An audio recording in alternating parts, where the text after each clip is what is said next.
شروع کوم په نامه د خدای چې یکدا دی.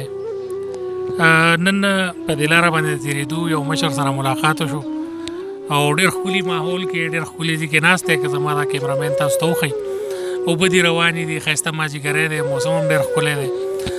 کاکا چې کوم دی زمیندار دی، زمیندارۍ حوالې سره به ورسره ګپ شپ لګو. کاکا السلام علیکم، نوم دی څه دی؟ وعلیکم السلام، زما روشن خان نوم دی. ښه جي، تاسو دلته څه څه زمینداري کوئ، څه مو کرلي دي او څومره ځمکه باندې تاسو دلته زمینداري کوئ او آباد یې؟ ما سره خو په خپل ځاني یو 12 جریبه ځمکه وي. ښه جي، ماشاءالله. او کم فصلونه هم پې کرلي؟ او دې کې خو بس یو تقریبا یو 7 جریبه ګني دي او اوس غنم دي ولاړ، او بس داسې یو 2 کناله پکې رشکه ده او نور بل شي نشته دی. ښه جي، ماشاءالله. نن سبا چې موږ وګورو زمیندارۍ هم ډېرې ګرانې شوي دي، د سرو قیمتونه هم ډېر برتلي دي، نور هم دغه دي. او د حکومت د طرفه تاسو ته په دې زمیندارۍ یا تاسو چې کومه کاشتکاري کوئ په هغې کې تاسو ته څه مدد میلاویږي؟ دا موږ ته په هېڅ مدد نه میلاویږي. بس په خپله بس وروستیو به چې څه مدد کېږي بس بنه بس په خپله هم خورو، بس په دې هم لګو بس. ښه جي، نو څنګه تاسو وایئ چې ما 2 کناله شوتل هم کرلی دی، ګیا مو کرلی، نو څاروي خو به هم ساتلي؟ څاروي بس یو غوا ده او یو یې بچی ده او بس داسې یو کټۍ مې هغه شي اوس تقریبا یو میاشتو کېږي. ماشاءالله جي.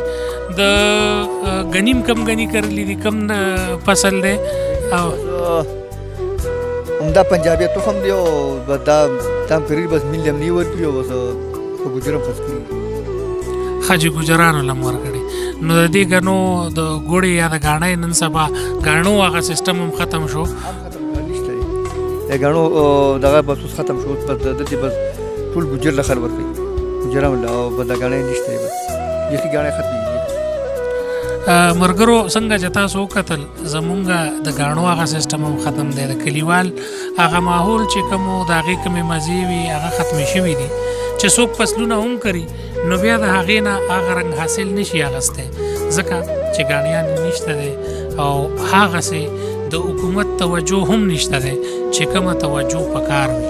د هغې د وجې نه مونږ نن سبا دې حال ته ناست یو چې زمونږ د ګوړې ګني ګوجران اخلي او هغې بیا میخو څاروو له ورکوي، او که نه دا بیا هغې څه نور میلونو یا څه له ورکوي. تاسو راته په خپله ووایئ څنګه لکه څنګه چې مونږ ګوړه به مخکې ویستله دغه به هم کولو. اوس زمیندار چې کوم دی ګاڼیانې نشته دغه نشته، نو چې تاسو ګوجر له کوم ګني ورکوئ نو هغې څاروو له ورکوي که نه څه ګوړې موړې ده؟ نه څاروو لپاره ورکوي، څاروو په مشینو کې اتره کوي او بس څاروي په مړیو بس پیاوله کوي، بس ګوجران دي فارمونه غټ غټ فارمونه. هغه دغه نه دی اوس چې ګاڼی به وي، ګپې شپې به وي. چاچا مخکې هم ګاڼۍ کړي دي؟ او ګاڼۍ هم کړي ډېرې. ګپې شپې خو به لګېدې، ښایسته ماحول؟ بلکل ښه ګپ شپې او ښه ښایسته ماحول، د دې نه هغه ماحول ډېر ښایسته و. صداقت و، مینې محبت و، ښه ډېر بېسار و چې چونګ به ګاڼۍ وګرځېده او ځان له به ګوړه کېښه نو د یو کال نه تر بله کال پورې به زموږ ګوړه کېده، بس موږ به چیني نه استعمالو. او اوس چیني چې دی نو بس به چیني استعمالو، ګوړه نه شو اخیستی. مخکې به جي اوس مونږ ورو چې مخکې به ماشومانو د چینو او چای نه څښلي، په ګوړه باندې عادت و. زموږ د دې ملک ګوړه هم چې دی دا هم ډېره خوږه ګوړه او ډېره ښایسته ګوړه ده.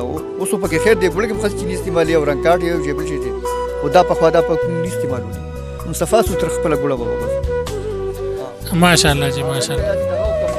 او نور چې کړې نو ګوړه به ښایسته ښکلې چای به یې ورکولې او ښه صفا ماحول.